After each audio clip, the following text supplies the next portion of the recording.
All right, well, we are live. Thank you, everybody, for tuning in to our 100th episode. This is episode number 100, so we've got a big panel on the show today.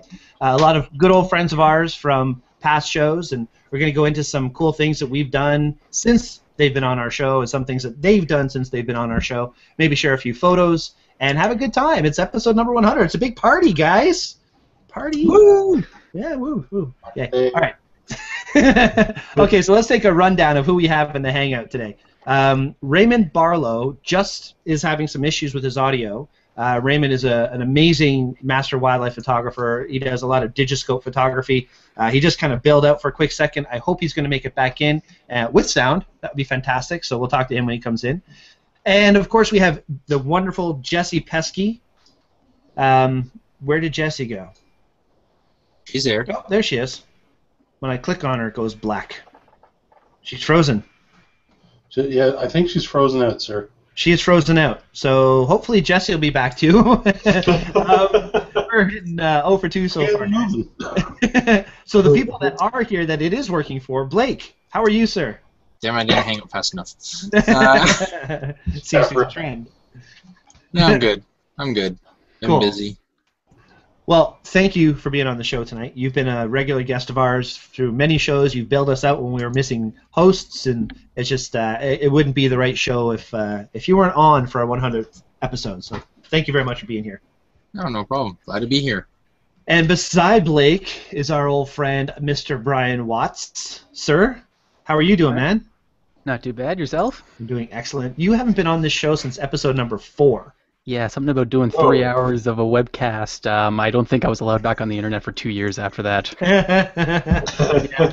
Our shows used to go a lot longer. We're going to try and contain that to about an hour and a half today. That was a marathon. That was 3 water bottles, no pee breaks. That was torture, Brian. Tell me what you really say. Only 2 of the water bottles had water in them. That show ended at 12:15 at night. Yeah, that was midnight. Brian's cat can help you with one of those problems. It's so good. And the comedy relief tonight comes from Dr. Ross Chevalier. Good day, sir. Good day. All right, the photo video guy is in the house. Ross has been on many of our episodes. Some of the most memorable ones were episode number 19 on our first naked photography episode. That was a joy. And episode number 32, the copyright special. 2 of our bigger shows. So does Frederick Van Johnson still hate you? I haven't heard from Frederick Van Johnson. I hope I do because I like him. So, so someone said after the copyright show you got nothing but grief. Yeah, there were some strong opinions made on that show that maybe could have rubbed the wrong people the wrong way, but I don't think There's they watched our show. There's a lot of disclaimers in that show. Yes, there were disclaimers. But again, as I say, I don't think anybody watched that. They didn't watch that show, so I think we're okay. Nobody watched the show, so it's all right. One of our most popular shows. Nobody watched it. It was great. Our most popular shows that no one watched. Jesse's back. Yeah, well. Hey. Sorry about that, guys. You lost power? Yeah, I lost power on my computer, but it's all good. Plugged it back in, and we're good to go. Good to see you. So, Jesse, you were on, I forget which episode. I don't know why I didn't write down the episode number, but you were talking about, episode number 31, I believe it was. We were talking about how it is to be a professional photographer and how hard it is to make it work. And you had just gotten your gallery, you're showing, and that's all come and gone now. Are you showing anywhere right now? No, I'm not showing as much anymore. I did a show after that again, and then I had my grad show after I had graduated from OCAD, so I had 2 more exhibitions. And then I sort of have just taken the time to reflect and sort of group together and realize what I want to do now that I'm, no longer educated at OCAD and officially on my own. Cool. Well, we'll talk about that. We'll find out what you're up to in just a few minutes. Sounds good. Thank you very much for being on the show tonight. Thank you. Okay, so what's the deal? Why have we done 100 shows? We did it because we're kind of stupid and we like to, stay up all night for 3 hours and have no pee breaks. Actually, we've gotten much better on time. We used to run really long, and we've gotten much better over that. But why we love doing this show is because we get inspired by everybody we have on. It's a great joy for me to do the show, to work with somebody like Gabriel on a weekly basis, and more so because we hang out as often as I could possibly get him to hang out with me. And of course Blake and like all the people that I've met and worked with on the show. It's just a blast. I have a great time doing it. I can't speak for everybody, but it's just really nice doing this and meeting some great photographers and running into people like Raymond Barlow and Claude Lecoeur and some of the other people that we've had on, Don Komarechka, Ron Clifford. I mean, it's just some great people have agreed to be a part of this, and it's magic for me. I love it. So what we're going to do tonight is we're going to talk about some of the things that everybody's done. We're going to share some photos. Hopefully everybody has at least one photo that they would like to share with us tonight. Other than that, we're going to find out what's been new with everybody and how things have been going and what their plans are. What's that? Oh, nothing? Bueller? Anyone? Crickets? There we go. Sound effects. Thank you very much. Okay, before we get into all that, I just want to remind people, yes, we've done 100 episodes, but maybe you still haven't clicked like. Maybe you haven't subscribed to the show. Maybe you don't get updates every time we do a new show. If that's the case, start now. Click like, subscribe. Tell your friends about the show and let them know that we are doing this crazy thing every week, every Wednesday night, and having a good time doing it. Like the 50s radio broadcaster voice. Yeah. I practice. I look in the mirror and just do my voice. If you haven't heard them by now, you'll need to hear them. Get on it right now. I should have done that in the 50s. And if you are watching live and you'd like to find not being there. Yeah, that was my first stopping block. Yeah. Okay, so just to remind everybody, if you want to be involved in the conversation tonight, please go for it. Join in the Q&A. It seems to be working just fine.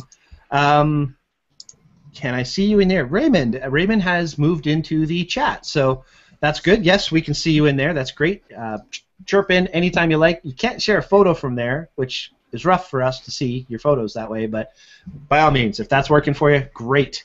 Let's see here. Navi Noob is watching the show tonight. She just stopped by to say hello. I'm sure she'll probably chirp in here or there if she has something to say. Yeah, Jesse knows Navi. Everybody knows Navi. We all know Navi. Navi's awesome. Just started. Yes, Joseph Leduc, and everything's good. Okay, cool. So don't forget to join in the Q&A if you want to find out answers to your questions, or even if you just want to say howdy. Now, of course, everybody's going to chime in and say howdy, howdy, howdy, howdy. Or not. Okay. So, guys, let's start with you, Blake. Since we've done episode number 1, which you were kind of a part of as well, I believe, back then. What have you done with your photography? Where has it taken you in the past couple of years since we've been doing this? Geez, I actually decided. Oh, Raymond's back. Raymond's back. With sound? You tell me. Yes, you sound fantastic. Okay, it's saying I'm muted, but I'm going to leave it like it is if I'm all right. Yeah, I hear you. You sound great. Thank you so much. We were just talking to Blake quickly. Oh, and Blake's gone. Gotta love technology, guys. I mean, live TV, right? All right, well, since you are here, Raymond, and we can hear you and everything's working fine, since the last time you've been on our show, what have you been up to? I've been crazy busy going around the world and taking pictures in great places like Costa Rica and Africa and so on. I spend most of my summer months planning my year and taking holidays. So I'm pretty much off July and August and spend a lot of time with my daughter and editing pictures and promoting and planning. And mainly I'm a workshop business, so I take people around the world. And I also plan a lot of local workshops here in Ontario. And just over the last 4 weeks, I've signed up at least 50 customers for different programs. So that's fantastic. Very busy. So just add your mailing list to my mailing list, and that'll be fantastic. I have about 3,300 people that get my my emails, and You know, it's amazing. Since I kind of connected with you guys here on Google Plus, I started posting pictures in Google Plus. Going back, I don't know, it was maybe 7 or 8 months ago. Kind of got serious with Google Plus, and like 15 or 16 million views since. So Wow. I'm part of it, getting addicted to sharing and getting a lot of response. You know, and you know, I would guess it. On Google Plus, as far as what's hot and all that, you're going to see most of the people who are participating aren't photographers. They're there to see funny, crazy stuff, you know, on the What's Up page. But it's amazing. A lot of wildlife pictures get up there and get a lot of views. Mm-hmm. I've got one hummingbird picture that alone in 24 hours had 1.2 million views. Holy jeez. One shot. Like, I'm happy with 1.2 million views in a year on all my websites put together. I'd be happy with 50 views. So. Yeah, Google Plus is and especially with hummingbirds, that's you can get on a roll with these images and get a lot of coverage that way. Yeah, that is something that a lot of people have an interest in. It's not easy to shoot them, so when you get those really great photos like you've made, yeah, they definitely take off, so to speak. So, yes. Well, that's great. Okay, so tell me this. I mean, I have it in my notes here where it is and so on, but I've never heard of Svalbard before. Svalbard is an island, a little bit larger, quite a bit larger than Iceland, and it's north of Norway. So Norway runs across the top of Europe, and then it meets Russia. Then you go about 500 kilometers north. Svalbard is up in the higher areas up there, like it's north of Iceland, it's north of a lot of places in Canada. So, but it's the ultimate place in the world to take pictures of polar bears, from what I can see. And how did you hear about this place? Actually, a friend of mine from India was here. He goes back and forth to India, and he's home in Oakville, and we travel a lot around here together shooting.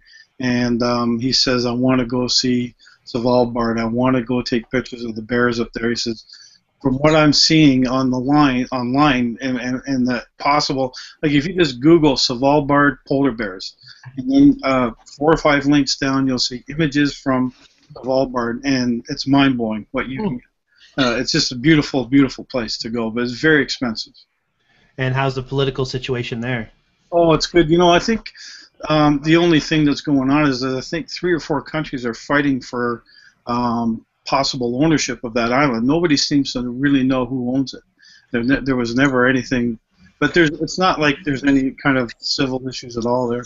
Interesting. And from what I hear, the flights from Norway going to the island, they're only $500 and return, and there's no issues at all. Excellent. Well, I hope you have a great trip when you do that one. You're also going to Romania? Sorry, Yeah. Gabriel, where were you saying? No, I just did a quick Google search, and what came up was Svalbard polar bear risk is serious, Svalbard polar bear attacks, Svalbard. So have fun. Oh, God. You know, learn to run. That's like jinxing the session. That's a good point. I've never done that. So, like, I just, you know, go blind, fly by the seat of my pants, and it is what it is when I get there. So, yeah, Romania, they have a river called the Danube that runs all through Central Europe and ends up in southern Romania, and there's a huge delta with marsh area, and there's some Italian people who have a big, huge property there, and they have like a 4-star hotel style residence on site, and then you stay, and your room is there, all the cooking's there.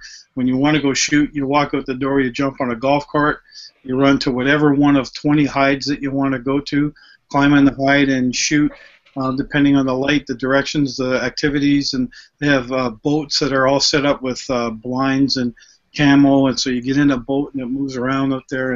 And from what I hear, and then these Italians who run the show are, what I hear, very, very good cooks.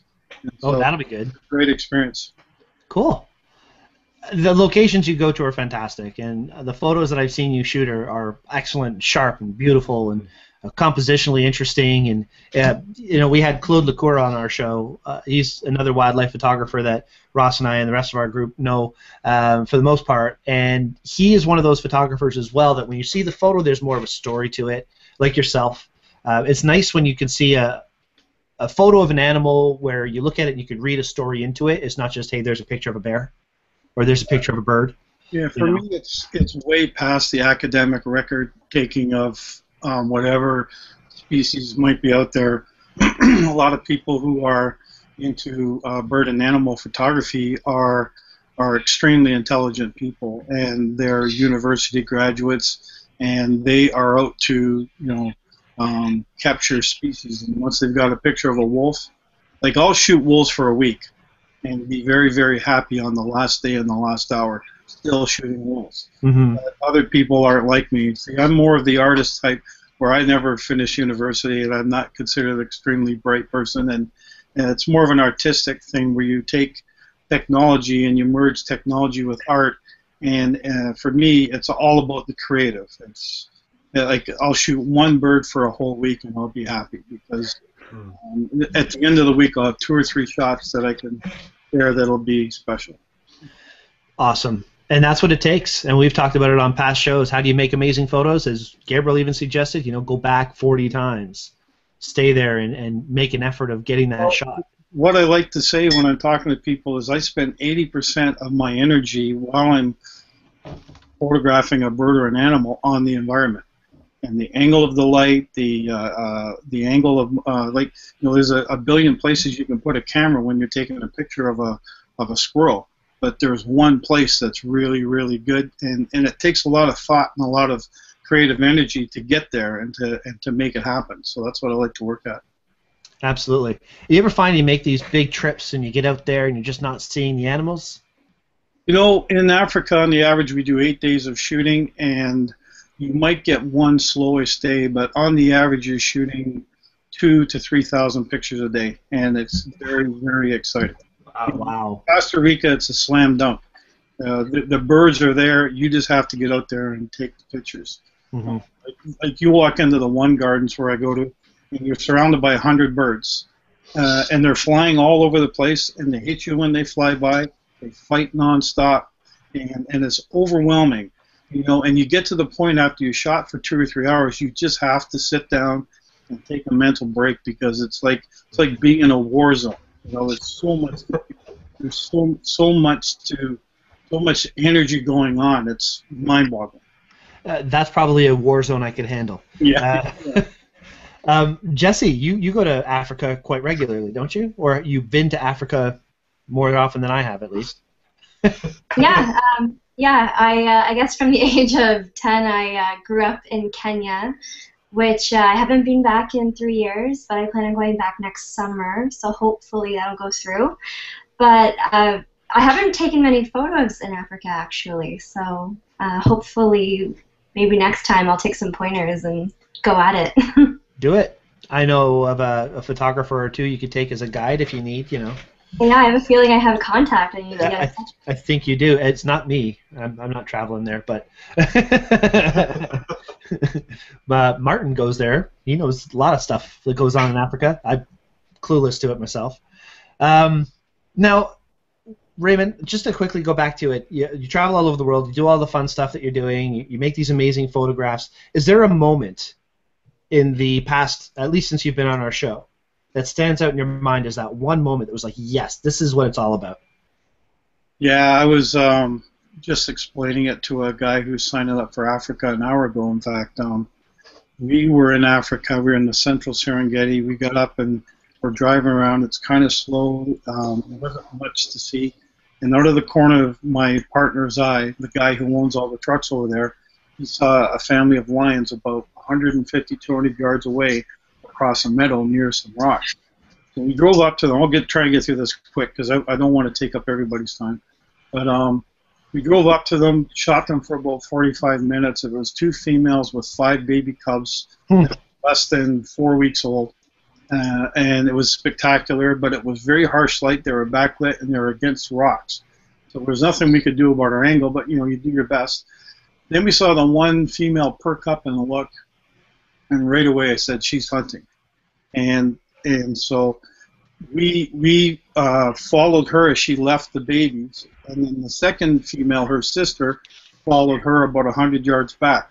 And so we sort of tracked along beside them. And every once in a while they would stop and then sit and look, and we could see their ears go up. So they're really interested in something, but we had no idea what. And what I learned at that point in time was lions can see 7 miles to a potential kill. Huh. Sorry, 7 kilometers. 7 kilometers. About 5 miles to a potential animal that they might eat. So we're mind-boggled that these animals are following something, and we can't even see what they're looking at. And even with binoculars, we couldn't see what they're looking at.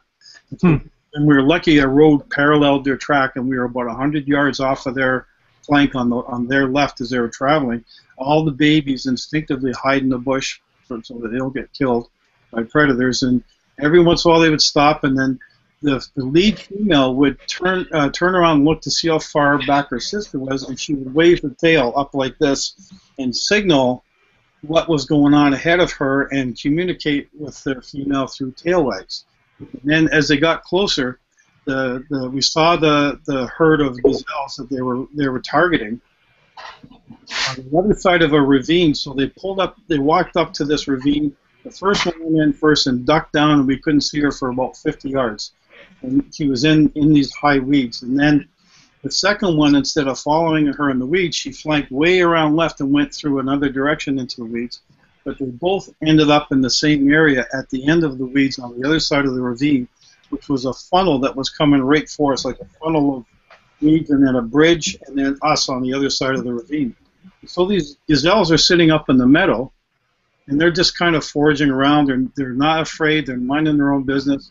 And for whatever reason, the most amazing thing happened that as soon as those 2 lions were in place, it took them an hour to get there, these gazelles decided to walk right down the funnel of this grass and the higher grass and cover to the bridge, which was on a road. And I'm sitting there thinking, what motivated them to walk into a death trap? I got a feeling that there's something that those lions do in the weeds by wiggling something to get their attention. And these 25 gazelles walk right down this funnel of clean grass onto the road, and just before they got to the bridge, boom, 2 lions jump out, each one grabbed a gazelle, and the other ones, of course, were all gone, and they just sat there, and 5 minutes later, the gazelles were gone. Wow. The interesting thing about lions, too, is that every 2 days when they have 5 cubs, they have to feed because they're milk producing while the babies are young. Up until the babies are 7 or 8 weeks old, they have to feed off the mother's nipples so they can't eat meat. So to produce enough milk to keep them all going for that first initial baby time, they have to feed a lot, at least every 2 days. So and I didn't even get a decent shot. So the things you learn when you experience these adventures, it's just really interesting. Honestly, Brian, on my mother's grave, I swear to you that it's fun taking the pictures. It's fun having the knowledge about what buttons to push and how to set it up and all that. But the best part of wildlife photography is what you know about what's in front of you. Mm-hmm. And knowing and reading and anticipating and getting into the right positions and making it natural but making it artistic. But what you learn every time you go out about these birds and animals is what I'm most proud of. Well, as in all types of photography, thank you very much. I mean, that's incredible. These experiences are fantastic, and if anybody's interested in taking any of Raymond's trips to Tanzania or something like that, please look him up. It's fascinating stuff. But it's just like anything. Before I get to Brian, I just want to quickly say hello to Simeon. Good day, sir. We're going to get back to you and explain who you are and what you're doing in just a sec. But on the note of shooting different things and getting different learning experiences out of them, there's a fella down on the end over here who, when I first met you, you were just getting into shooting. You didn't do a lot of sports photography. We shot some wrestling together, and now you are the Northeast Conference Director of Photography for the Ontario Junior Hockey League. Talk about learning on the job. Assistant editor now. I was promoted. Oh, really? Yes. Wow. Good for you. You know, there was no pay increase, but I was still promoted. Well, you know, it's awesome either way. It's just yet another avenue for you to travel down and get different experience at. One thing I know about you is you pick things up very quickly and you do them very well. Yes. Watching you do your editing in between periods, pulling down 300 images down to 10 within 12 minutes or something and uploading them. It's just fascinating the way you work. So do me a favor. First of all, explain what the OJHL is and explain your passion for doing that. The OJHL, or the Ontario Junior Hockey League, is a alternative route for hockey players who want to go to college, who want to get a degree, or they want to go the NCAA route, the CIS route. They want to go to university. So we take on 15, 16-year-olds who they're too big to be playing in the junior or the minor leagues now. They're not big enough to maybe go to the OHL, but you know, they're still in school. They want to get that scholarship, so they come to the OJHL, the Ontario Junior Hockey League. There are 22 teams across Ontario right now, and I guess 3 years ago, if my memory serves me correct, and when we actually set this, or my last time I was on this show, we were just entering our first season as a collective group of photographers who cover the league, for the league. We are the official photographers for the league. We've lost some photographers, we've gained some photographers. We're all sort of walks of life, in the sense of we all come from different backgrounds, but we all are connected by this passion for sports photography and for hockey. And we teach each other, we learn from each other, and we grow as a group, very much like how Daytripper is. Yeah, that's a good point. It's a good parallel there. But one thing I don't do is 150 day trips a year. And last year you shot more than 150 games. 154 to be exact, yes. Is that a record right now for? Yeah, I don't think anyone's going to touch it. I'm not even going to try to touch it. You were on a mission. Look, yeah, I was on a mission. Looking back, it was stupid. There are some health effects I'm still trying to deal with from the lack of sleep I did, but it was, I think my record for a day was I shot 23 games in a little over 14 hours. Ugh, wow. That's ridiculous. Yeah, it was fun at the time, but it's something I learned from the experience, and it's something I won't do again. Okay, now you say that, and yet this past weekend you shot 558 portraits. I did 558 portraits, or 558 portraits, 2 photos of each person, so 1,100 photos, portraits studio style, in 72 hours. You know, there's a term that some people use for people like you. Psychotic? Knuckin' futz. Yeah. Yeah. No, that's awesome. I mean, you're a diehard. You work very hard at what you do, and you're very good at it. Ross and I interviewed you for the Daytripper Photo Show.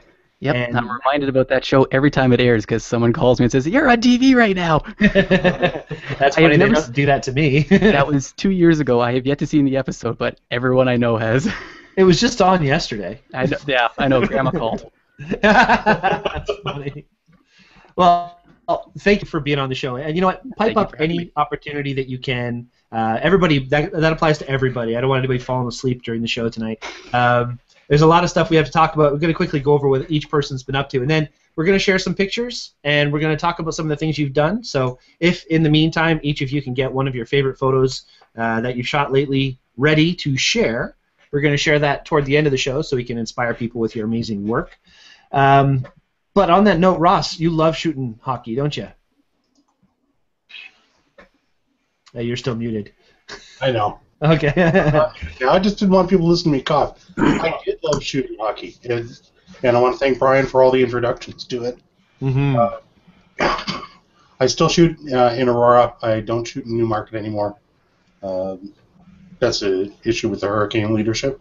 I don't think anybody shoots in Newmarket anymore. But Brian was hugely inspirational to get us started, and a great supporter of new folks coming in and joining us to shoot hockey. I think OJHL is the best hockey out there. Those kids really want to be there. They really want to play. It's a terrific environment. It's fascinating, and it's not easy to shoot. And I think that's one thing that you'll find a lot of photographers gravitating towards for the challenge of making proper exposure, getting proper sharpness, and so on. What is it, Brian? You say you've got to see the laces. Nose to toes clarity. Nose to toes clarity. There you go. Perfect. Jesse, What's up? talk to me. Tell me what's going on behind the scenes with you right now. Well, I find this really cool because, as you know, Brandon, my boyfriend, played junior hockey for most of his hockey career. Oh. And I took a stab at it when I was about 17, 18 years old, and that was maybe like one game in like 1 week, and I was so incredibly frustrated at how ridiculous the lighting was with the temperature and everything, and I can't imagine shooting, I don't know, how many games was it? And like 154. Oh man. 154 in 8 months. That's unbelievable. Like, I can't imagine the white balance correcting and everything. Like, that's insane. And then not to mention having to capture that. But yeah, it's such an upbeat, spontaneous, incredible sport to be a part of. So I can understand your drive to want to do that. But wow, kudos to you. Right on. Thank you. Yeah, the white balance is definitely tricky. Different rinks, different places, from one side to the other side of a rink. I mean. Oh, they're in the blue corner right now. All right. Actually, it's the red corner. Yeah, it's the red corner. Yeah. Oh, that's right. Yeah. Explain. Tell me what you mean. Not to get too technical. Go ahead, Brian. Mercury Vapor lights, as they age, they give off different colors. So certain arenas, Newmarket for one, the corners are red, the center ice is green. Other arenas right now are alternating red and green lights. So So what do you do? Hope for the best. Yeah. White balance, Kelvin. Get your Kelvin settings. Know where to shoot from. Get your angles. Victory lies in preparation. That's all it is. Get to the arena early. You spend 3 hours setting up, similar to how they do wildlife photography. Like you spend most of your time getting your angle and your positioning just right, and then when the game happens, you just go. Yeah, and you pretty much plop yourself in one spot and just let it rip, don't you? Yep. Yeah. See, I'm the type that I just get up and move around. I feel bored. I gotta do different things. So that's why I'm not doing that. That's yeah. Simeon, I haven't heard much from you yet. Is your microphone working? Can you hear me now? I can hear you now. That's awesome. Okay, now let's give a little history on Simeon here. Simeon was on episode number 6, so 2 episodes after when Brian was on. It's been that long. Wow. And now episode 100, which is pretty awesome. And when you were on, we were talking about night photography. Now, night photography is something that you've done, but it's not really what you're doing right now, is it? No, I kind of fell into night photography because I was out in South Africa with my wife. We were there visiting my sister-in-law while she was getting married, and we had a great view of Drakensberg Mountain in the background in our little bed and breakfast that we were staying in. And every night we had a pretty clear night, so what better thing to do than to plop your tripod out and stick your camera out there and do some long exposures. So I was able to create a really wonderful image, and then I just kind of progressed into what I'm doing right now. And I just recently opened up a new company with a fellow photographer, and we're looking at doing wedding and lifestyle photography, but more of a editorial style take on wedding photography. So that's kind of what I've been doing. A lot of studio work over the last, I would say, 9 months or so. It's almost about a year now. I've kind of discovered the studio, so to speak. Well, I've checked out your 500px site. And I tell you, man, you've got some amazing work that I've never seen. Thanks. And you've got some work I have seen that I still like. Thank you. And 500px, that is an impressive-looking site you have there. I'm going to do a quick screen share. And I hope everybody else feels comfortable enough to do a screen share of their sites and their photos. So when we get back to you, I'd like to see some more pictures from the whole group as a whole. But I'm going to start the ball rolling here. And here's Simeon's 500px site. I did not know they had such a clean presentation. They have a really robust program, and what I'm really thrilled about is they're local too. They're from Toronto. Yeah. Which is great. So there's 3 different tiers to their site, from basic to I think it's plus, and then there's awesome. And with each variant different levels, you get to do different things, from selling your photography to from a a print perspective, all the way to creating your own branded website, if you will.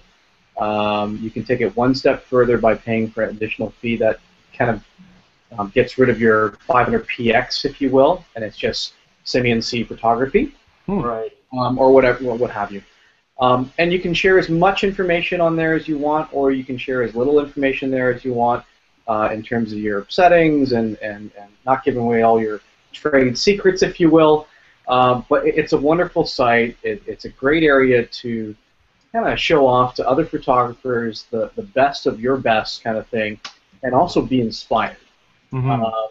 They have all sorts of different categories for photography where it's not just a traditional dumping ground, if you will, as other sites have, where you can really kind of peruse what you're most interested in, whether it be macro photography, whether it be fashion photography, whether it be infant photography, whatever your genre is in photography, they've got that particular niche. And then you can also take a look at other up-and-comers, if you will, that are trying to hone in on their craft, or you can take a look at some professionals who are doing this for a living and just kind of really showing off their work to other fellow professionals as well too. So it's a really great environment, very different than any other photo sharing site that I've ever utilized in the past.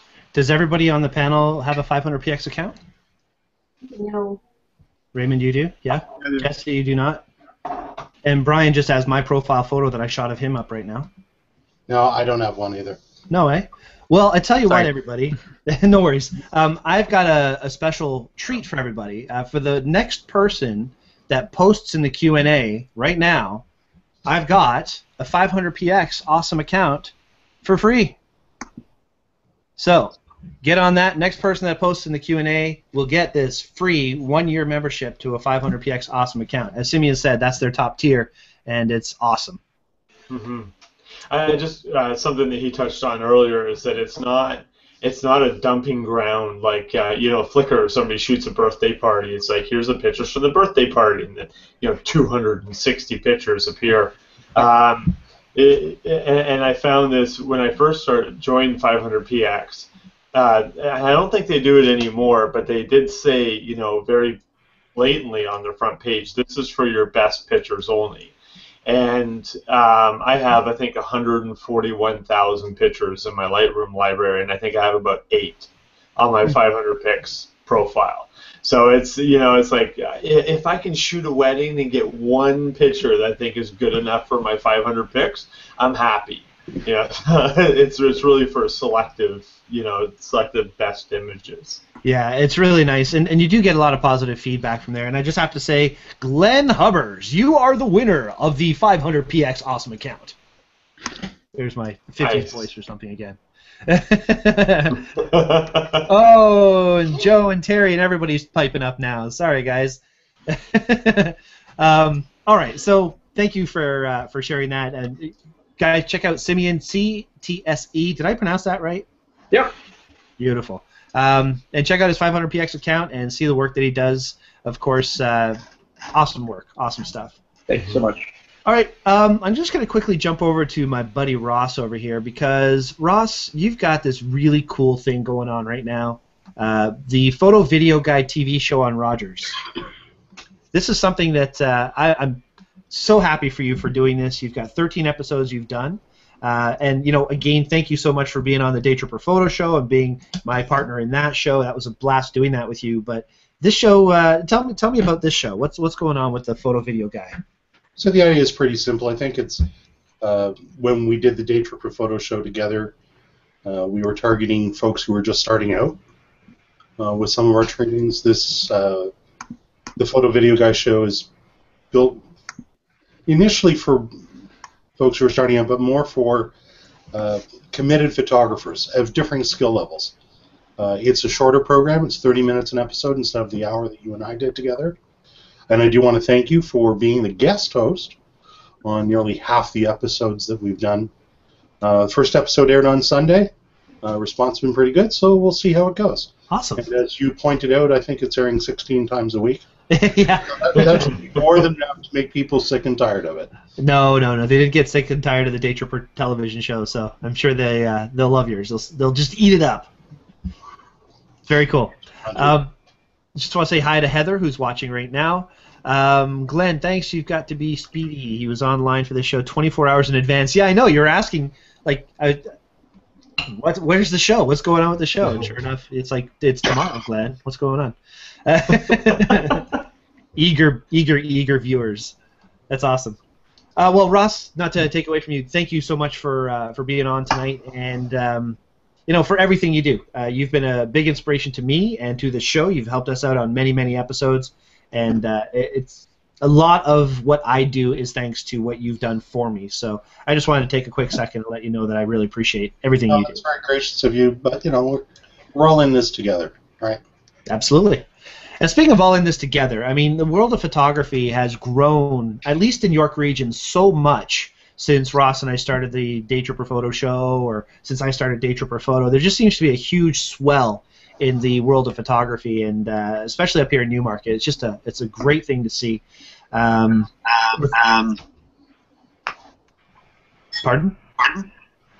I'm getting echo. Echo. Oh. Okay. Don't know who that is. You're feeding back on Raymond. Oh, is it Raymond? Yeah. What's changed? Nope. Raymond. Maybe it's Simeon.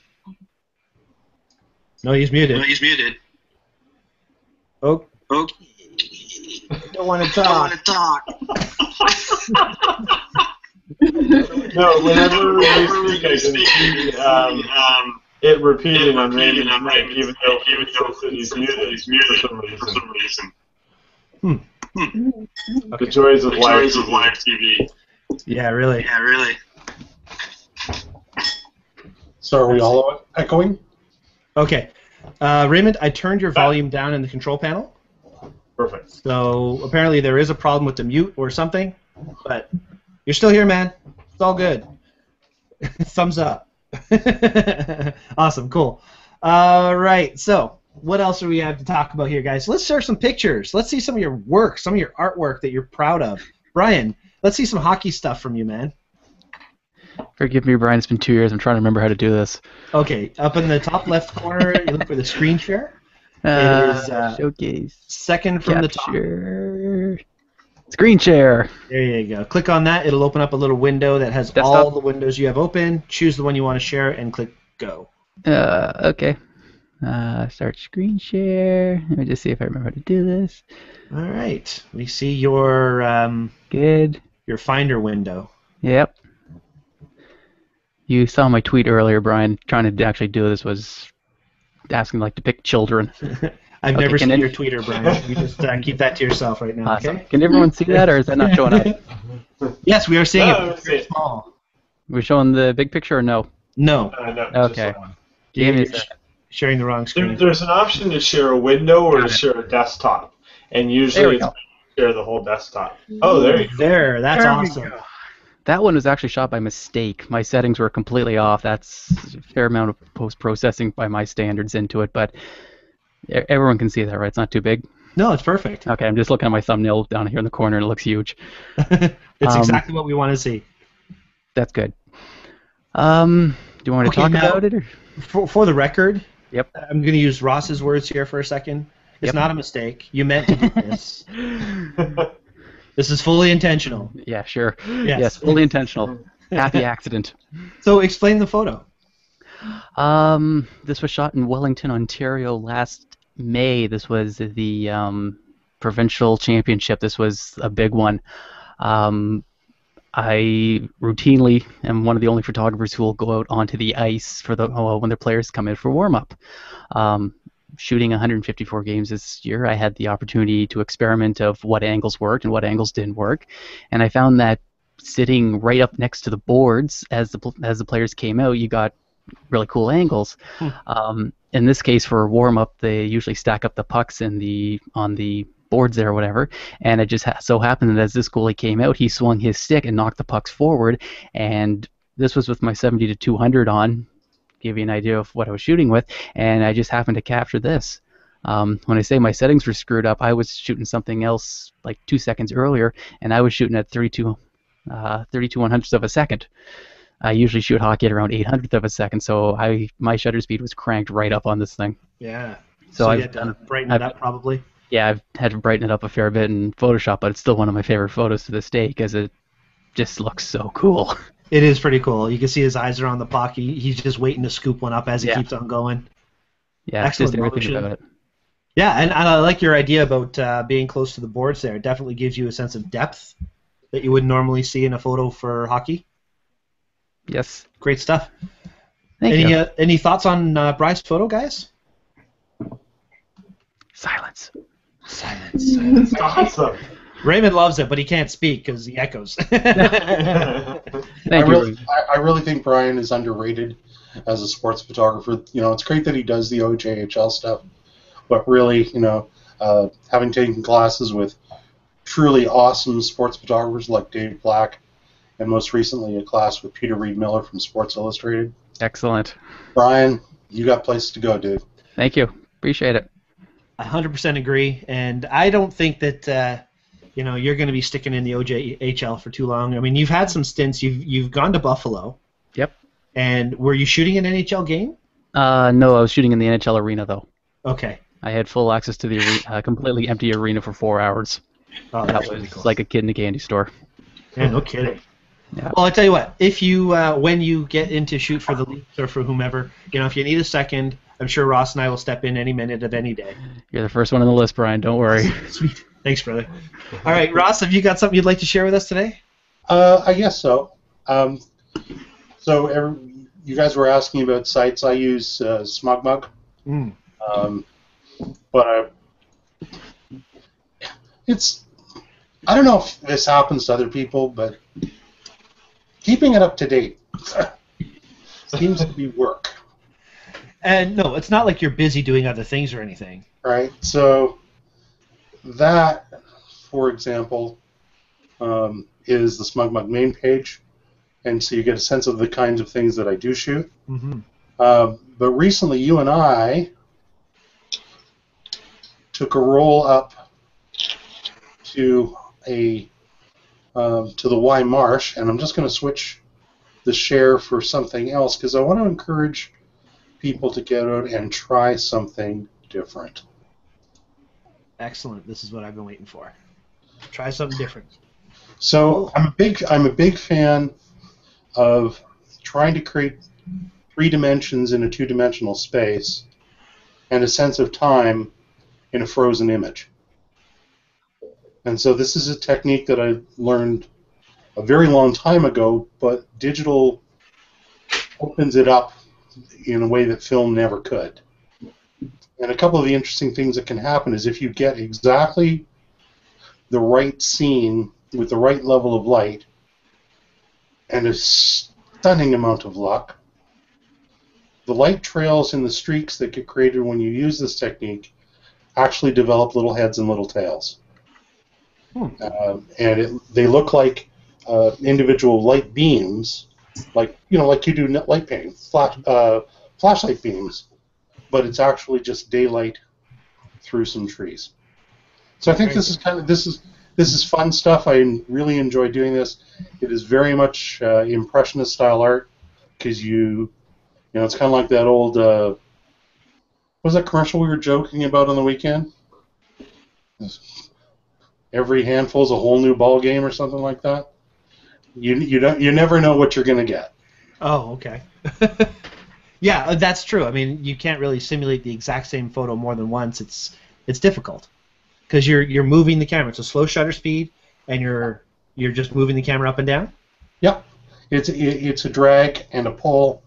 So this one is a sweep up with a zoom. So, and now I'd imagine a photo like that, you're not moving like crazy. You're just kind of incremental motion, right? This is about 2 seconds. Oh, wow.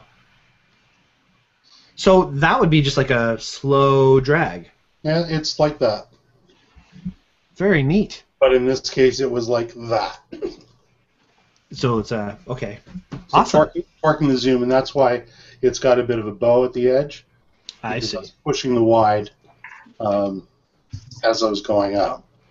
That's that new Tamron 28-300 that I had out on evaluation. Mm-hmm. It's a pretty amazing lens for the money. Yeah, that's something that I think will do well. For those of you who don't know, if you go to the photovideoguide.ca, you'll see a lot of reviews that Ross has done, and very much like our copyright episode, it's always very interesting to read. Hearing his take on things and hearing the opinions that he has, it's just fun, fascinating, and you learn a lot, and it's something that everybody should check out. So check out the photovideoguide.ca, see some of Ross's reviews, and as you're saying, the 28-300 Tamron is something that you really enjoyed. Yeah, I think it's a brilliant piece of glass for the dollar. Is there another single piece of anything that you've reviewed lately that really stands out for you? Well, I actually had a look at, yes. Uh-oh. It's got to be expensive if you're positive. Yeah, it's stupid expensive. Well, not stupid expensive, but it's expensive. So part of the photo video guy is looking at leveraging the power of our DSLR cameras to do video. And one of the most important shots that you can have when you're filming a movie is a slide. So you'll have your establishing shot, your medium shot, your close-ups. But as part of an establishing shot or a medium shot to give a sense of perspective, you'll do a slide. And I had looked at a number of different sliders. I'd looked at the inexpensive ones that are, what's the word I'm searching for? Do I mute you now? Yeah. Like 7-up or 7-death or 7-oak. What, I don't know. I'll go there.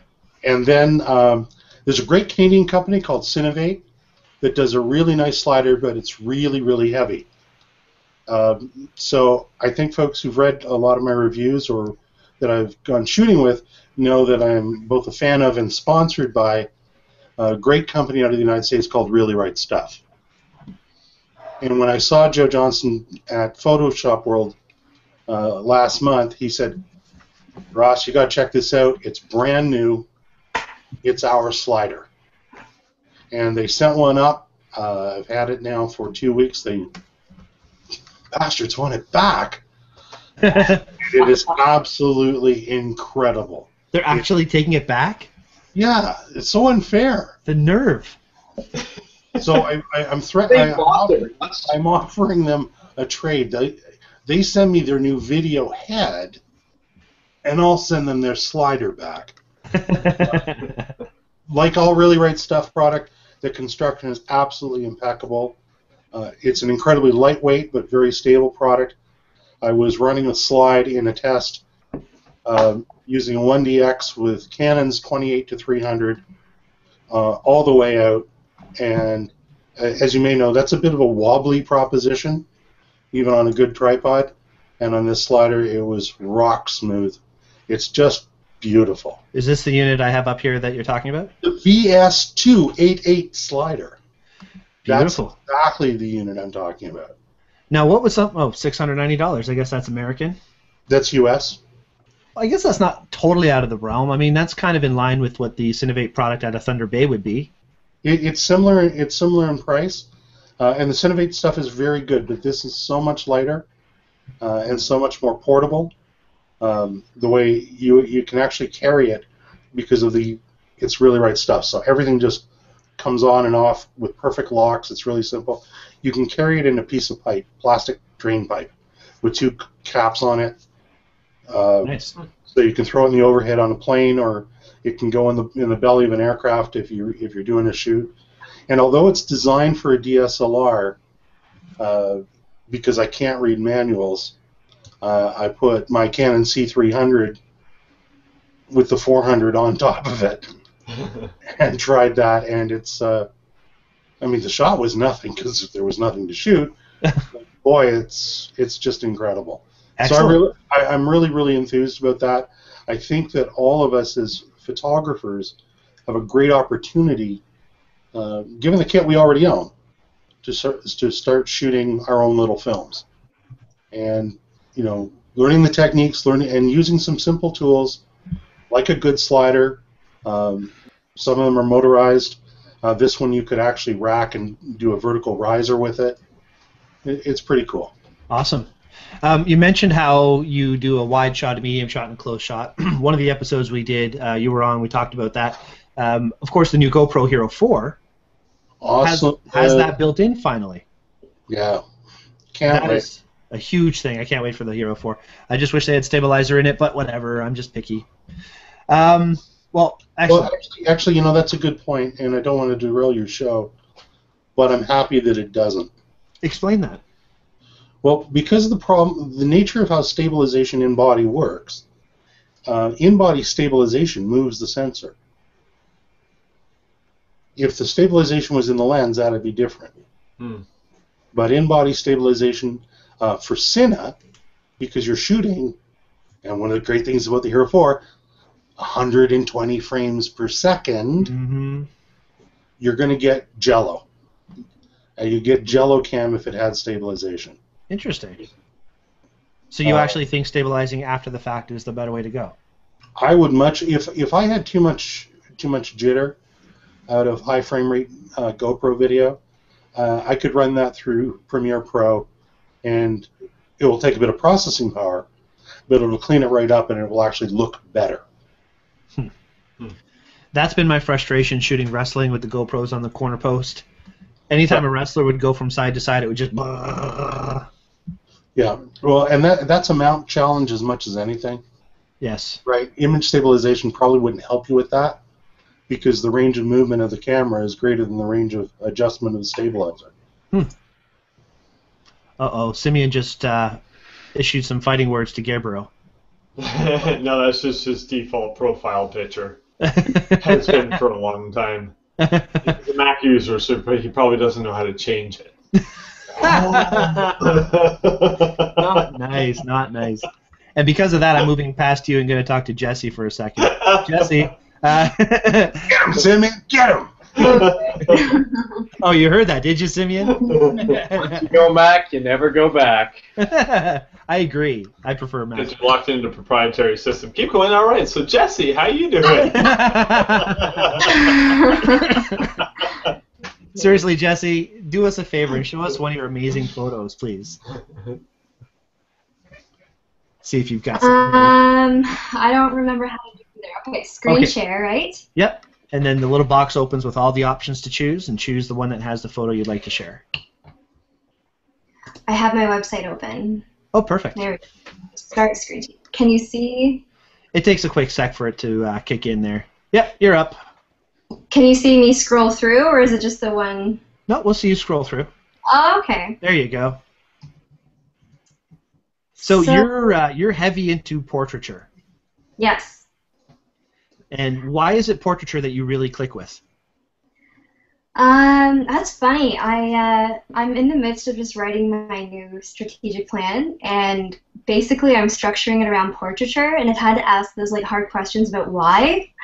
And I think I'm just challenged by something different all the time. I don't want anything to be static. I get bored.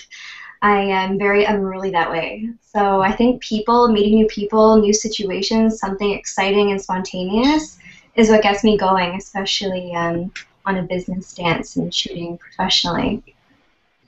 I was watching a behind-the-scenes video of you shooting before we started the show. It's nice when you can go into an environment like you do. Oh, we're watching your Facebook now, by the way. Oh, and she's gone! Oh, click the wrong button. All right, well, we'll get Jesse back into the Hangout here. Hang on a second. Poor thing. Technically challenged. There's another reason not to have Facebook. Yeah. There, I am the worst at this, guys. Sorry. You're doing fine. You made it back in here well enough.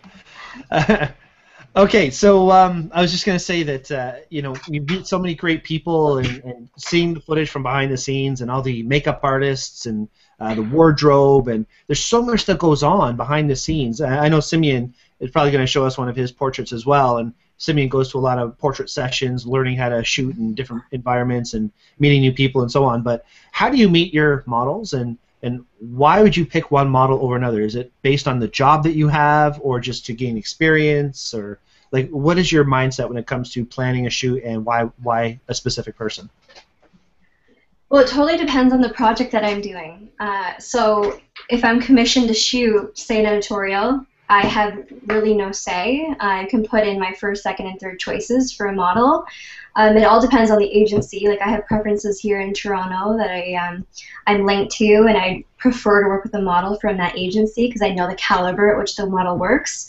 But for personal reasons, testing, when I do fun creative shoots, it just comes down to seeing their comp cards, seeing other work they've done, and really seeing a personality. I'm really interested in looking at people and seeing at least a couple photos, whether it's on a comp card, a professional working model, or someone on Facebook. I like to see different expressions and something unique, and that's really what intrigues me. So whether it's a commissioned work or something personal that I'm doing for testing, I always love to see something that stands out about someone, and always vouch for that.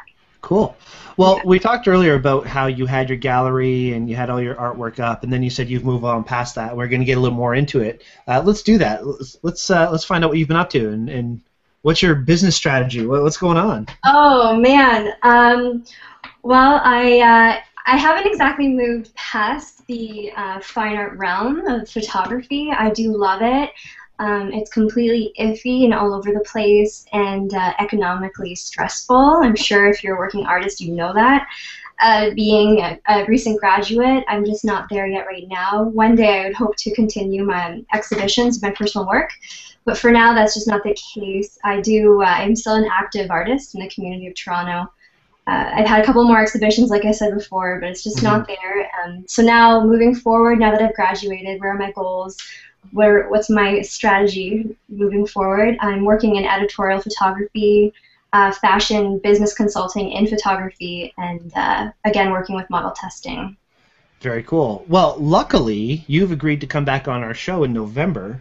Yes. So we're going to get into that commercial side and the all that kind of stuff that you're doing now, and maybe find out some of the deep, dark secrets involved. Oh, it's fun. It's a whole new world that I never expected. I've had some great opportunities shooting in small, cool little restaurants, quaint spots, some big, heavy personal weights for me, like the AGO. Each opportunity is offered something really unique. So I have some funny experiences to share. Awesome. Well, I'm looking forward to that. And thank you for agreeing to be on the show tonight. As with all of you guys, we really appreciate you spending some time and hanging out with us and sharing your photos. Speaking of sharing photos, I would love to see something from you, sir. Raymond, would you please do us the honor of sharing one of your pieces of work with us? You're muted still. Yeah, I turned his volume back up. Oh wait, that's me. Sorry, man. Give me 1 second. I feel horrible. I've never muted somebody before. All right, here we go. Can we hear you now? No, I might still be muted.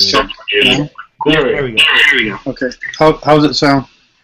You sound great. You sound great. But we have my echo all the time. Oh, so I'm sorry. going to let you speak, and we'll shut up. Well, if I was Jesse and I was looking for a model, but I'm going to try to do this. I'm really crazy about. I really have no idea what I'm doing here. Oh, okay. So, on the top left, click screen share. Yeah. Oh, you've done it. Okay. But you shared the wrong screen. Okay. So click screen share again. Screen share again. There you go. Click it one more time. And choose a different window. Google Hangouts. You'll want to share. You'll want to share the one with your photos. Yeah.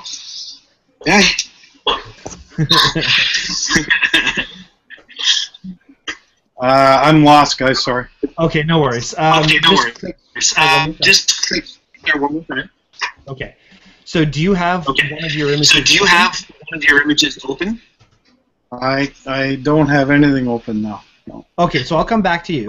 In the meantime, if you could just search for one of the photos you'd like to share, double-click on it, open it, and then the next time you come back, you can click screen share and choose that window, and that's the one we'll see. Cool? Cool.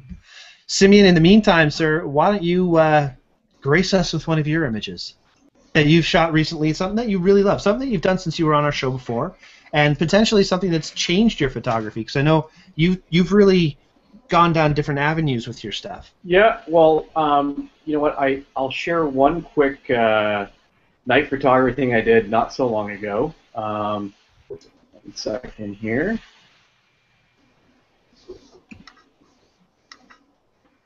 Can you guys all see that? It's still black. Now we can see it. Awesome. Yep. So pretty simple.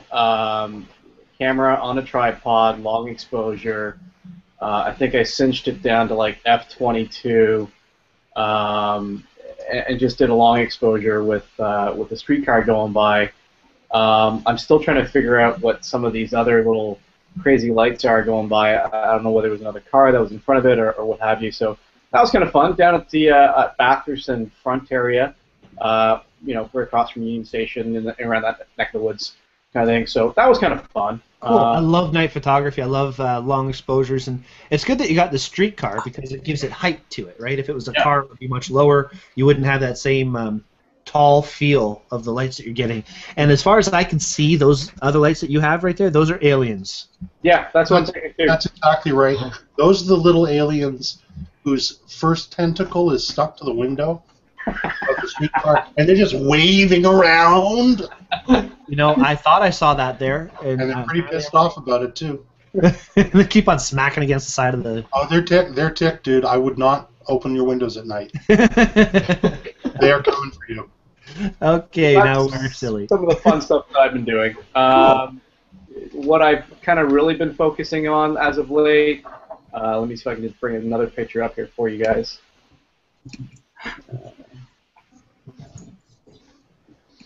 And by the way, guys, whoever's watching right now, feel free to ask us any questions or maybe speak up about some moments that you've had from our show. If there's something that we've gone over that's inspired you to try a neat photo, maybe you can chime in the Q&A and let us know about that. That'd be great. I think should it pop up for you guys now, or no? Yeah, we see your screen. So with this is my current website right now with my other business partner. So we've been doing a lot of wedding photography as we're kind of trying to getting our business up and going. And we recently shot a model in her recent wedding. So a lot of detailed shots, obviously, with her wedding dress and her jewelry and accessories and whatnot, as well as, you know, obviously the special occasion that day. It was a rather small affair, fun, quaint. So we had a chance to kind of do a little more editorial style work as well as capture some great moments for them as well too. Some of the other stuff that I've been doing as well, our families and newborns. Kids are always so much fun. They've got such great personalities, such an innocence. It's such a great time in anyone's lives when they're expanding their family, if you will. It's such a fun time to photograph individuals. It's not for everyone at the end of the day. Like they look, for whatever reason. I think it's a really great celebration of life, and it's just capturing those precious moments that only come once if you're lucky, and then 2 or 3 times if you're extremely fortunate. And then also capturing some of those tender moments as well too, with kids. One of my favorite photographic experiences was actually with the family doing a smash the cake session. Oh, cool! How much fun! I wish when I was 1 year old that I got a chance to kind of totally destroy a cake and cover it from head to toe. What a blast it was! Wow. But certainly a lot of fun, no matter what I'm shooting. And just having a huge blast with it, and just finding new things to shoot and whatnot, and trying to find a new twist on it, a new perspective on it. So very cool. And one last one. Let me just find it here. I'm just gonna say while you're pulling that up, my nephew's first birthday was the day after he got in a pretty bad car crash. My brother-in-law or whoever was driving at the time. So don't worry, he was 1 year old. He wasn't driving. But they got in an accident, and he was sucking his thumb, and he bit right through his thumb to his bone. And sure enough, for his first birthday, he had his hand all bandaged up, and it was just like covered with tons of gauze and all big. They put big plastic bags on him, and then they said, "Here you go, dig into the cake." So here's this little guy with his hand all bandaged up, throwing cake everywhere. It was just awesome. He was happy. Everybody was okay, except for the other car, but that's a different story for another time. I'm horrible. I'm just a horrible person. Oh. Okay, nice. Studio work. Wow. This is really kind of what I've been doing a lot of. The craziest thing is I didn't go to school for photography. I went to school for something completely, entirely different altogether. So this has really been trial by fire, baptism by fire, whatever you want to call it, making lots and lots of mistakes and trying to figure out what works, what doesn't work. So this was a lot of in-camera as well as a lot of post-production work. So again, it's really been trial by fire kind of thing. So a lot of fun doing that. And so maybe you can elaborate on that in-camera versus post-production work. What are you talking about? Well, let's just say that everything that you see in frame right now wasn't actually in frame when I took it. Some of the material ended up outside of the background, and I had to recreate the background. Some of the fabric didn't end up the way I wanted it to, so I've had to use Photoshop to manipulate the image to what I had saw in my mind, if you will. So what I mean by in-camera, utilizing the strobes to kind of freeze the action of the red cloth going over her. But there are certain parts of the cloth that just wasn't the way I wanted it. For her, she is who she is. I didn't touch her at all, but just more so the red piece of cloth that kind of went up and over her head kind of thing. Yeah. It's amazing the things you can do with editing, post-production, things like that. There's so many different windows that it opens up. Yeah, there is. There's such controversy over it of what's right and what's wrong, and I think when I was on with you my first time, it really is. It's artwork, right? And it's very, very subjective. And for each individual, you may or may not like what I've done. You may or may not agree with what I've done, but at the end of the day, that's your opinion, and you're certainly entitled to it. It's what you do. I didn't offend anyone along the way, so to speak. So. So what if you do? Speaking of which, I think one of our guests has to bail on us right now. So, Ross, thank you so much for being on tonight.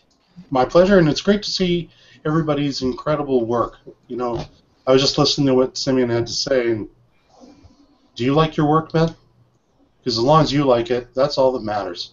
You know what? I'm having so much fun, and quite honestly, if I was able to make a full-time living at it, I would drop my day job in a heartbeat. Having the fun is the most important thing. That's right. Surely. Because from the fun will come everything else. That's Folks, right. It's been a pleasure. Brian, thanks for the invite. I wish everybody a good evening. Peace. Talk to you all soon. All right. Thanks, Ross. Take care. That's right. Night, Ross. Okay. Simeon, again, thank you for sharing. Beautiful stuff. I love your work. You come in with your iPad at the store at Henry's there, and you show me some of your new work all the time, and it's fascinating. Your focus is always excellent. Your composition's great. Colors are great. Your post-processing is fantastic. So keep up the good work, man. Don't let anybody get you down. Thanks. Not that people are getting you down, but and Raymond, what's going on? I could keep on seeing myself in there. Do me a favor. Click screen share one more time for me. No. I think he's got it. I think he has. There you go. He has. Okay. That image up. There you go. Perfect. I was going to do a screen share for you. I've got your website up here, but maybe you can unmute, and we will be quiet again, and you can tell us what's going on here. Or do I have to do that? I have to do that. Sorry, buddy. Can you hear me now? Yes. Yes. Yep. So I'm just going to scroll through a bunch of recent edits that I've done over the last month or so. This is a great horned owl at a falconer's property where he trains the birds. So I bring guests there. We stand in a big semicircle. He flies the birds back and forth, and we click. And it's a lot of fun. This is down near New York City, a place called Nickerson Beach, which has incredible photography during the summer. Great place to go. This is Costa Rica. This is at a place up north of Whitby on a farm where a great horned owl was hunting last winter. I'm sorry, a great gray owl. Back at the Raptors place with the red-tailed hawk landing on one of my perches. Red-tailed hawk again, snowy owl, and some pouring rain last fall. European eagle owl at the same shoot. And then this one here, bald eagle, pouring rain. I think it was ISO 2500. I'll look down here. Yeah, ISO 2500 with a little bit of noise reduction in Photoshop. Hard to see what goes on in these pictures without having a big iMac in front of you or something big and bright where you can see. You get much better detail. Yeah, you see the brightness and so on in the detail. Yeah, for sure. This is in India. Spotted owl. This is another setup at a place called Mountsburg. So I'm just scrolling through one of my SmugMug pages where I post images at 1600 pixels wide, and then I have my images scattered on like 6 or 7 different websites. It actually takes me more time to get my images loaded in different websites with all the comments than it does to process them. So. Yeah, I'm one of these guys who's nuts about spending 1 to 2 minutes processing and as little time as possible. Quick little tiny adjustments in the raw file, and then a little sharpening on the subject if needed, and then just resizing and posting on the web. And as you can see, I love shooting in the rain. Yeah, as you're talking, I'm just thinking of Brian. Just going to mute you for a quick second as I'm talking here. I keep on hearing myself say, Brian, you have to shoot in JPEG. You have to pretty much pop these photos out. I was just going to say Raymond would make a great sports photographer. Yeah. I'm going to turn you back up here, Raymond. Do you shoot sports? I have, but just for fun. I've never done it for any potential commercial uses or reasons or aspirations. There's so many venues for a person to make a living in photography, and I've probably chosen the most difficult. Finding photographers who want to go on a tour and pay a guy to lead a tour is extremely difficult. But I commend anybody who's doing model photography, wedding photography, sports, and making a living at it, because that's just, in my mind, a huge congratulations. That's a very, very difficult place to make a living. Absolutely. The falconry sessions are fantastic. I know we have one coming up on October 12th for Daytripper Photo. And, when you get these birds so close to you and you can, almost form, I don't want to say a relationship, because apparently they don't form a relationship with humans at all, but it's interesting seeing the emotion in their eyes, seeing the expression, and getting that real sharp image, and taking your time and making the photo right. It's a big difference between actually having a falconer come and give you a presentation than shooting in the wild. Yeah, well, for me, a lot of people like my flight images, and they want to learn how to do it. So, I get out in the field every time I change a setting in my camera. I'm telling everybody what I'm doing and how I'm doing it, and what you need to do to get sharp images of any kind of motion photography, because it is a very difficult thing to do. You do need a lot of practice at it, and your best friend is tenacity. Practice and tenacity.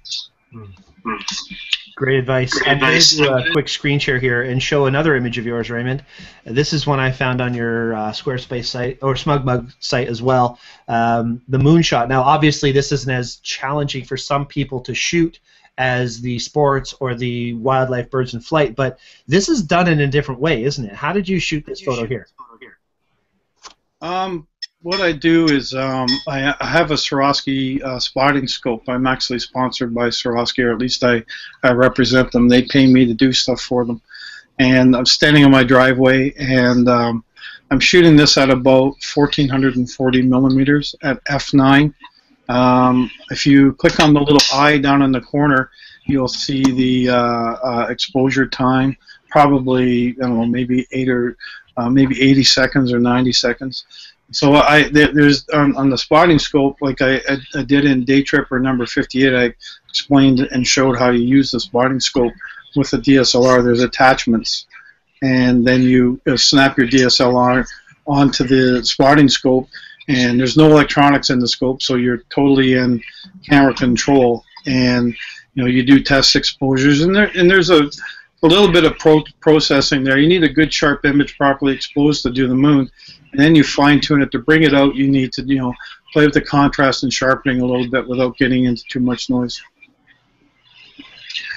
Awesome. I'm just gonna hang on a sec. Yoink. Sorry, Raymond, I got to keep turning you down or else we get that feedback. Beautiful work. Thank you so much. Brian, you seem to think that my battery's dying, but I've got 99%, buddy. I saw somebody's screen share there was at 27%. Oh. No, I'm okay. So far, okay. so good. That's good. Okay, let me just stop my screen share. Here we go. Cool. Well, I think that's pretty much it for tonight, guys. Everybody shared a photo except for Gabriel. Of course, I want to see what you've been up to. We haven't even talked to you at all. It feels horrible. I'm sorry. I'm used to it. I'm so sorry. Brian's second fiddle. As if. It's more like the other way around. So, Gabe, do me a favor. Like, you've been with me since day one of the Daytripper Photo Show. It's awesome having you as a co-host. You're funny, you're fun, you've got a great personality, you're always bubbly and bring a whole sense of levity to anything you do. So what have you taken away from working on this show? And since we started the show, has there been one photography moment in your life that you thought, yeah, I'm doing the right thing? So one of my, they say, when you teach, you learn as much as the student learns. And I really enjoyed the show because it's made me research areas that I wouldn't have normally researched. It's made me learn to explain things in ways that I hadn't explained things in the past, and I've learned huge amounts. And it's also pushed me to get better in areas where I didn't really care about before. So one of my goals for this year was to nail color balance, in-camera color balance, and then also using little cheat sheets like the passport and stuff, and just get my color balance really nailed down, and in the process learned the ugly lesson that perfect color balance sometimes makes for terrible pictures. So learning that how to get perfect color balance, and then realizing that you don't necessarily need it. My other ongoing goal is the learning of light, learning to see light, learning to be able to read light and try to predict light a little bit more, and that's been a lot of fun. Yeah. As for my like a breakthrough moment, I think one of my breakthrough moments was learning to surround myself with other really good photographers. Because I do photography for a living, I've been starting to hire other photographers to help me with certain events, and that was actually one of the pictures that I wanted to share. Let me just fire up the screen share here. Here we go. So let me know when you can see it. Yeah, we see your panel of photos. Great. Yep. Okay. Perfect. So this picture here is one of my favorite pictures from the year. It was at a bar mitzvah. Obviously, they're doing the hora dance, and if you look closely, you can see me way in the back, looking in the completely wrong direction, not capturing the shot at all. But I had hired a friend of ours, Sheldon, and he had actually. One of the things I love about Sheldon is when he's not shooting, he always has his camera ready. and the DJ popped off this confetti gun. And he wasn't planning on taking a picture at all, but the pop of the confetti gun actually scared him so bad that he hit the shutter by accident. And he got, like, this is the most incredible picture. And the fact that I didn't take it, I don't care. My customer loved it. They were in love with it. So, you know, and, you know, because of that, they were in love with my photography company. And even if I didn't get the picture, my company did, because I'm hiring incredible people to be around me. Good point. So, yeah, so that's sort of one of my favorite pictures from the year. Nice. And it's funny because I asked Sheldon to be on the show, and he's asked if you were going to be on, and I said yes, and he said, well, forget it. I'm not coming on that show. So... part of why we love Sheldon. It's true. No, he didn't say that. I've just made that up. It's something he would say. It probably is. Actually, that's what Nabby said. But. And then one of my other sort of favorite pictures of the year is this one. This is my son, my little guy, Jaden. And he was at swimming lessons, and it was the one day of the year we were allowed to bring our camera. And he was just walking around. He felt good about himself. He had just done some exercises and did them well. And he walked towards me. It's just one of those moments where you see the light and I'm like, dude, stop. And he stopped. And I had the 100mm macro, and I held it up. And he's just got this, like, a lot of times, because he's so used to having a camera in his face, he puts on this sort of fake smile. But I got this genuine smile from him, and that's what I'm always going for from anybody that I shoot, whether it's an engagement shoot or a wedding shoot. People have this automatic look that they put on their face when the camera goes up in front of them. And I try and break past that smile and get the real smile, the real smile that they get when somebody cracks a joke or they think about somebody that they love. And, you know, I was able to capture it here, and that's what I'm always striving for with other people. That's cool. Well, I know Jesse's amazing at getting those great moments and those great expressions, and I know Brian's fantastic at doing it. You just can't ever tell because they have hockey masks across their face. No, it's great shots. I always like seeing your work. And I know the lighting for you has changed quite a bit because you hung out with another friend of ours, Peter McKinnon, and Peter is like the guru of light. And so that experience really helped you overexpose a little bit. And yeah, and I'm really trying to learn how to do, you know, especially, I mean, it was true before, but especially now. The one thing that really bugs me about my family, about my wife and my son, is that they're incredible people, and I like to spend lots and lots of time with them. Yeah, that bothers me too. Because so, you know, for somebody that owns 2 companies, being surrounded by people that they love and wanting to hang out with them, so I've been trying to, you know, get it more in camera, do more with less gear. You know, be able to spend less time editing, but have better images. And you know, like I wrote down here, less is more, but sometimes it's hard to learn how to do less. Mm-hmm. You know, and being able to get that perfect image just right in camera is actually really, really hard to learn how to do. So that's been a fantastic challenge. And that's, I think, something I'm going to work on for this coming year as well. I really do fall back on, I will edit in post. You know, and I don't mind because I'm not like you guys where I'm getting paid to shoot jobs or so on. I don't have a deadline.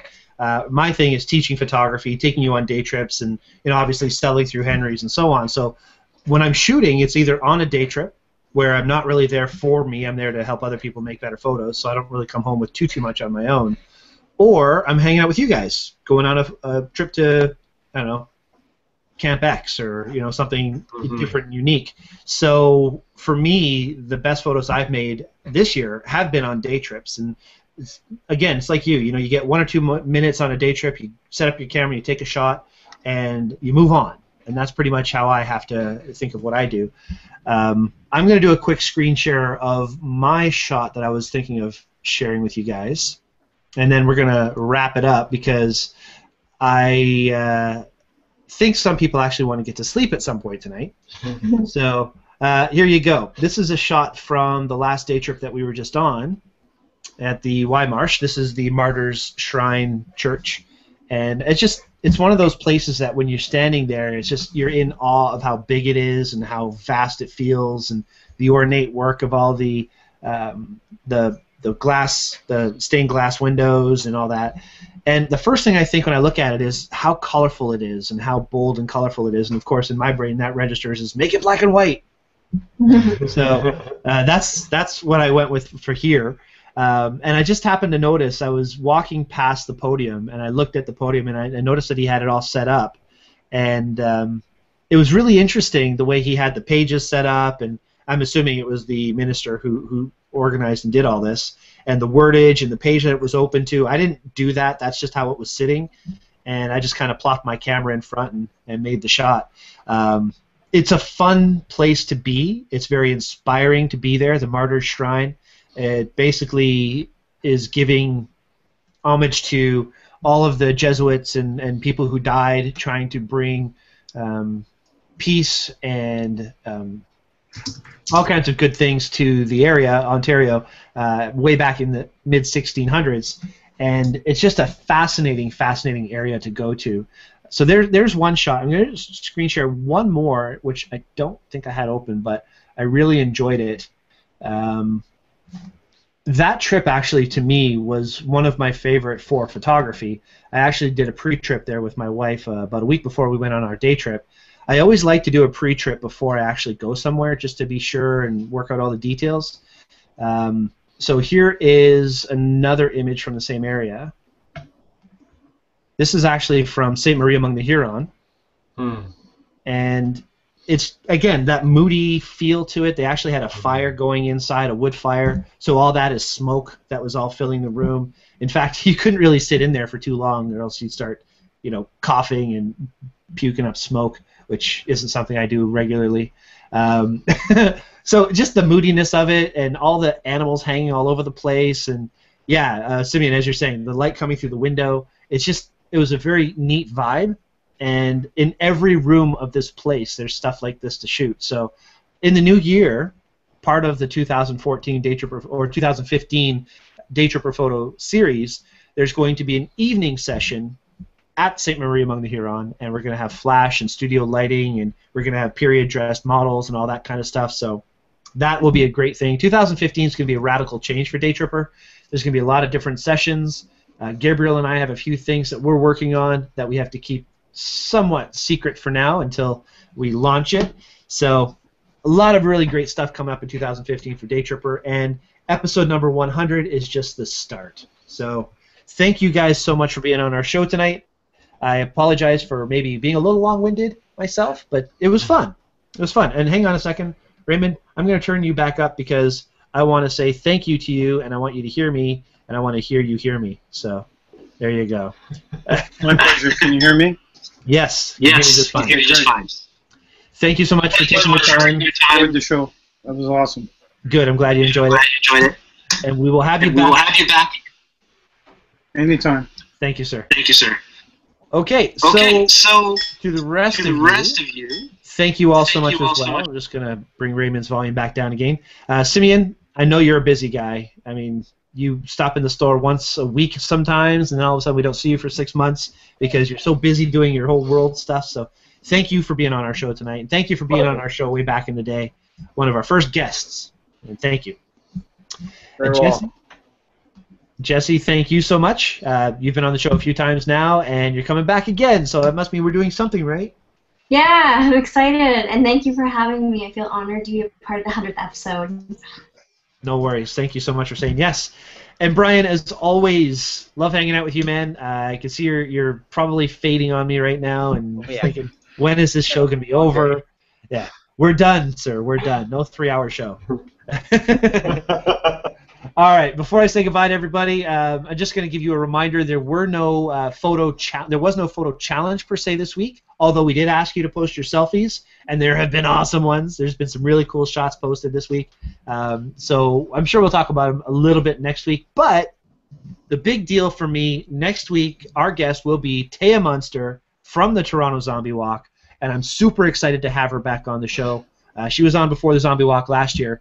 This year, Daytripper Photo is actually the official photographer for the Toronto Zombie Walk. So we're going to have our booth We're going to have roaming wanderers walking around doing off-camera flash portraits. Walkers, we're calling them. The walkers are going to be cruising the grounds, following along the parade, getting portraits of all the zombies in all their glory, not just at our booth only. But guys, please bring some donations, because all the money that you give us is going to go straight back to the Toronto Zombie Walk so that they can help pay their $50,000 in bills to run a parade in Toronto. We're doing our part to help them because it's a free thing for anybody to come to. It's just a blast, and it's no violence. Everybody's in a great mood, even though it's freezing cold and raining and windy. Everybody's having a great time, and I don't know of any other event in Toronto that it has no political agenda, that has no desire to make money from it. They just want to have a good time, and now there's something like 12,000 zombies that walk this parade. So it's not just zombies. Well, we are promoting the zombie party. So I think there'll be a zombie candidate running for mayor. Yes. And yeah. So. Yes. It's important. It's important. And you know, there almost is a zombie as mayor. So. All right. So. All right. So everybody, that's great. And in honor of Taya being on our show, the photo challenge for this coming week is undead. I know, it says zombie. Thank you. There you go. A little late. Undead. So, guys, make your undead photos. I was going to just say zombie, but there's a lot more to this whole zombie culture than just zombies. So, undead, whatever you want it to be, interpret it in whatever any it means to you. Whatever undead means to you. Yes, Brian, roadkill photos. That would be fantastic. As long as it challenge, Alpha deliver. Oh, beautiful. All right, so we'll be interested to see what Brian posts for this challenge. All right, guys, thank you everybody so much for being on the show. I really, really appreciate you being a part of the 100th show. And thank you everybody for watching. Most likely you've watched maybe 2 shows, but that's okay. That's better than no shows. All right, I'm going to hang up the phone now. I'm going to stop our broadcast, and you guys can hang out in the room for a quick second after if you want to. Bye, guys. Thank you. Thanks a lot, everyone.